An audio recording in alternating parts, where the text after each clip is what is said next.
Thank you very much, Melissa. Let's bring in Adam Goldstein, who is the CEO of Archer. Adam, this deal is essentially you acquiring three assets, three subsidiaries from Boeing, Wisk Aero, the eVTOL development at Boeing, as well as SkyGrid, which is an air traffic management subsidiary. And then there's In Situ, which makes high-altitude drones. How did this deal come together?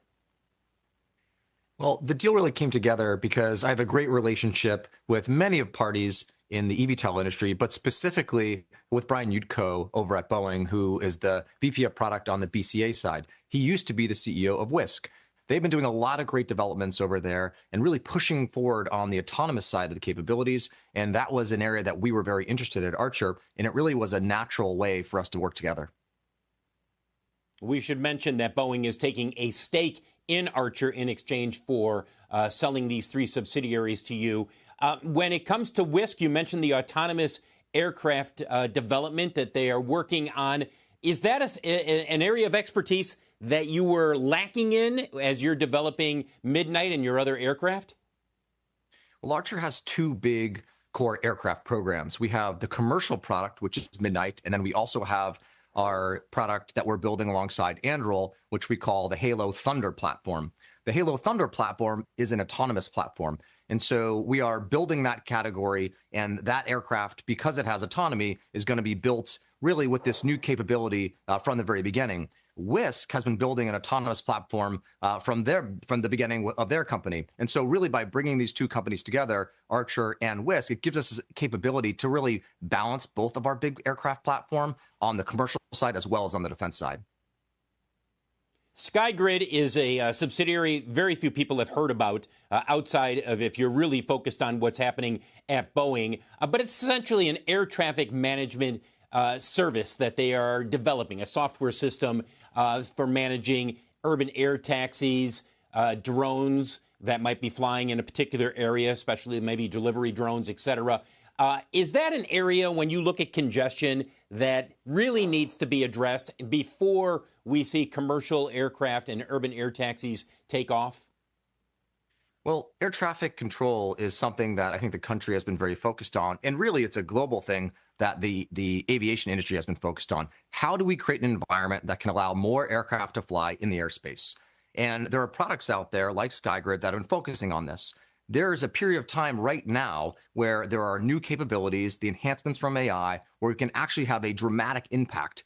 And Archer's been building its own foundation AI models that can also help this capabilities. So again, by bringing SkyGrid together with our new Z foundation model, it really gives us a chance to play in this space in a major way and have a big impact on the global airspace. I want to show people some pictures of In Situ Scan Eagle, a high-altitude drone, which we were out at the facility in Oregon where they build and develop these more than a decade ago. The bottom line is this. They have a nice niche within the military drone portfolio, and this allows you to further extend your defense business, correct? Yeah, it really does. From Archer's overall portfolio, we have the eVTOL business, we have the Big Thunder platform, and Archer really needs to get into the business of generating revenues and generating cash flows. And this is a business at In Situ that is very reputable. It's been around for over 20 years. It generates a lot of revenue. It generates cash flow. It was a way for us to really add to our portfolio a new capability that we can leverage the VTOL technology that we're good at. We can bring in some of the new autonomy technology from the Wisk side, and we can put that all together to really help shape the future of ISR drones.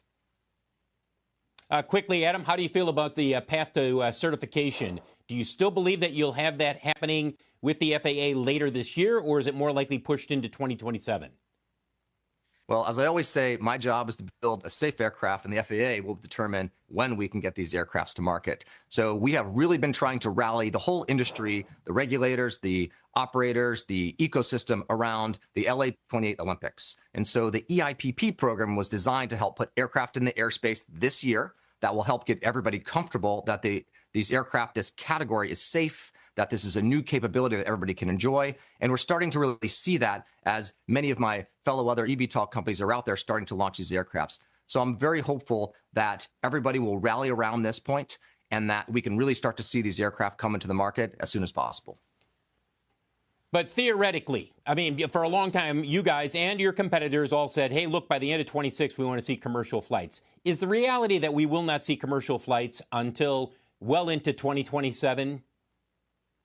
Well, the EIPP allows us to start flying in the general airspace. So Archer is focused on Texas, in Florida, in New York, in California. That's the start of all of this. And once we start flying there as not just a company, but as an industry, I think it really lowers the temperature and really shows everybody how safe these aircraft are across the whole industry. That is the key to certification. So that's what really 26 is going to be focused on. We'll certainly be focusing on that on 27. And then once everybody feels comfortable, we showcase that we can prove all the safety capabilities of these aircraft. They will then certify that. So we're hopeful that comes as soon as possible.